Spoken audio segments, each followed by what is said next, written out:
कि हमारे प्रधानमंत्री जी ने विपक्ष के ऊपर कुछ ऐसी बातें कही हैं कि भ्रष्टाचार की बात। तो सबसे पहले तो उनको ये सोचना चाहिए कि जो महाराष्ट्र के अंदर जिनको पेट भर भर के कोसते थे और अजित पवार जी जिस दिन वो बीजेपी उन्होंने ज्वाइन कर ली उसी दिन वो बिल्कुल पाक साफ हैं। देश की जनता इस बार वोट करने वाली जो है वो वोट करेगी सिलेंडर के ऊपर जो 1150 रुपये का बिक रहा था उसके ऊपर वोट करेगी। देश की जनता वोट करेगी आटे के ऊपर वोट करेगी, देश की जनता वोट करेगी चावल के ऊपर वोट करेगी, देश की जनता वोट करेगी सरसों के तेल के ऊपर वोट करेगी, देश की जनता वोट करेगी तो पेट्रोल के ऊपर वोट करेगी, डीजल के ऊपर वोट करेगी, जो बच्चों का दूध होता है उसके ऊपर वोट करेगी और बेरोजगारी के ऊपर वोट। साफ सी बात बतलाता हूँ, नीम का पेड़ लगाओगे उस पेड़ पर आम नहीं आएंगे और ताकत और कसरत के बल पे मंदिर तो बन सकते हैं लेकिन जिसकी नींव लाशों पर रखी गई उसमें भगवान राम नहीं आएंगे।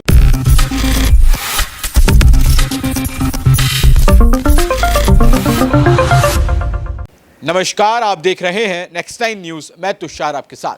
2023 में देश के 5 राज्यों में विधानसभा चुनाव होने हैं तो 2024 में लोकसभा चुनाव होने हैं।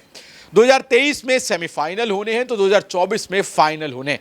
और अब ऐसा कहा जा रहा है कि जो यहां पर सेमीफाइनल में अपनी अच्छी पकड़ बना लेगा उसकी पकड़ फाइनल में भी जो है वो अच्छी देखने को मिलेगी। यानी कि अगर आपको 2024 में अच्छी पकड़ बनानी है तो 2023 में आपको ये 5 राज्यों में जो चुनाव हो रहे हैं, मध्य प्रदेश, तेलंगाना, मिजोरम, छत्तीसगढ़, राजस्थान, इसमें आपको अच्छी पकड़ बनानी होगी। और इसको लेकर यहां पर सभी जो पार्टियां हैं वो मैदान में उतर चुकी है। मध्य प्रदेश की बात करें, राजस्थान की बात करें तो यहां पर कांग्रेस और भारतीय जनता पार्टी आमने सामने खड़ी दिखाई दे रही है और एकदम कांटे की टक्कर यहां पर जो है वो हमें दिखाई दे रही है। लेकिन आपको बता दें 2024 की अगर बात की जाए तो जिस तरीके से प्रधानमंत्री नरेंद्र मोदी अभी से ही जो है 2023 के ही इन चुनावों से जो है 2024 का माहौल बनाना शुरू हो गए हैं, जिस तरीके से इंडिया गठबंधन को घमंडिया गठबंधन बता रहे हैं, एक के बाद एक जितने भी ऑपोजिशन लीडर्स हैं उनको जिस तरीके से भ्रष्टाचार में लिप्त बता रहे हैं, उसको लेकर यहां पर हमारे जो साथी पत्रकार हैं वो जब जनता के बीच में जाते हैं और जनता से उनकी राय जानने की कोशिश करते हैं कि 2024 में जब लोकसभा चुनाव होंगे तो देश की जनता जो है उनके मुद्दे क्या रहने वाले हैं, वो क्या सोचकर यहां पर इस बार अपनी जो सरकार है वो चुनने वाली है। स्वास्थ्य, शिक्षा, रोटी, कपड़ा, मकान, बेसिक ज़रूरतें, या फिर वो ये देखेगी कि यहां पर भ्रष्टाचार और जिस तरीके से विपक्षी दलों पर जो ईडी का छापा पड़ रहा है वो मजबूत है। यानी कि आम जनता के लिए क्या जरूरी है, उनकी बेसिक जरूरतें जरूरी है या राजनीति में जो ये बयानबाजी चलती रहती है वो जरूरी है। इसके बारे में जब हमारे पत्रकार ने जनता से जमीन पर उतरकर सवाल किए तब जनता ने क्या कहा, क्या अपने मुद्दे गिनवाए और अपने किन मुद्दों के आधार पर वोट देने की बात कही, सुनिए जरा। जो चुनाव है ये इलेक्शन 2024, कई तरह के मुद्दे सियासी हवा में बह रहे हैं। बीजेपी कह रही है कि जो तमाम मुद्दे हैं, राम मंदिर का मुद्दा है एक, और कई और दूसरे यूनिफॉर्म सिविल कोड का भी मुद्दा बीजेपी आहे बगाहे जिक्र कर देती है, और विपक्ष के पास रोजगार और महंगाई का एक मुद्दा है। क्या लगता है कि किस ओर मुड़ेगी हवा और किस बात पर जनता भरोसा करके मतदान करेगी? पहले तो मैं आपका एक बात का जवाब दे दूँ। अभी आपने कहा कि हमारे प्रधानमंत्री जी ने विपक्ष के ऊपर कुछ ऐसी बातें कही हैं कि भ्रष्टाचार की बात।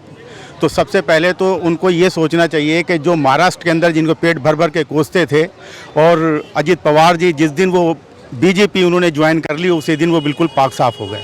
अगर प्रधानमंत्री जी इतनी ईमानदार हैं और उनकी पार्टी इतनी ईमानदार है, जो प्रधानमंत्री राहत कोष के अंदर जो पैसा रखा हुआ है जिसमें चीनी कंपनियों का पैसा जमा है उसको पारदर्शिता से पूरी देश की जनता के सामने लाएं कि हमने इतना पैसा हमारे पास में है, उनको जनता को बताना होगा। दूसरी बात यह है कि देश की जनता इस बार मन बना चुकी है इंडिया को वोट देने के लिए, इसीलिए ये बहुत ज़्यादा बेचैन है। देश की जनता इस बार वोट करने वाली जो है वो वोट करेगी सिलेंडर के ऊपर जो 1150 रुपये का बिक रहा था उसके ऊपर वोट करेगी, देश की जनता वोट करेगी आटे के ऊपर वोट करेगी, देश की जनता वोट करेगी चावल के ऊपर वोट करेगी, देश की जनता वोट करेगी सरसों के तेल के ऊपर वोट करेगी, देश की जनता वोट करेगी तो पेट्रोल के ऊपर वोट करेगी, डीजल के ऊपर वोट करेगी, जो बच्चों का दूध होता है उसके ऊपर वोट करेगी और बेरोजगारी के ऊपर वोट करेगी। देश की जनता वोट अब इस पर करने वाली। अब राम मंदिर का कुछ नहीं चलेगा, साफ सी बात बतलाता हूँ, नीम का पेड़ लगाओगे उस पेड़ पर आम नहीं आएंगे, और ताकत और कसरत के बल पे मंदिर तो बन सकते हैं, लेकिन जिसकी नींव लाशों पर रखी गई उसमें भगवान राम नहीं आएंगे। लेकिन आपने बात की सिलेंडर, राशन, पीएम सिलेंडर का अभी 200 रुपये दाम कम हुआ, पीएम मोदी ने 3 रुपए का हो गया है। हाँ। तो 350 रुपए, 350 रुपए का, सिर्फ इंडिया गठबंधन बनते ही साढ़े 400 450 रुपए का जो सिलेंडर बिका करता था, वो अब जाके इन्होंने पूरा लूट खसूट करने के बाद में अब 903 रुपए का कर दिया। कमर्शियल 200 महंगा कर दिया। अभी आप देख लीजिए, पेट्रोल तो गाड़ी तो आप भी यूज करते हैं, पेट्रोल में डलवा के तो आप भी आ रहे हैं, आप बतलाइए कितने पैसे लीटर पेट्रोल आ रहा है?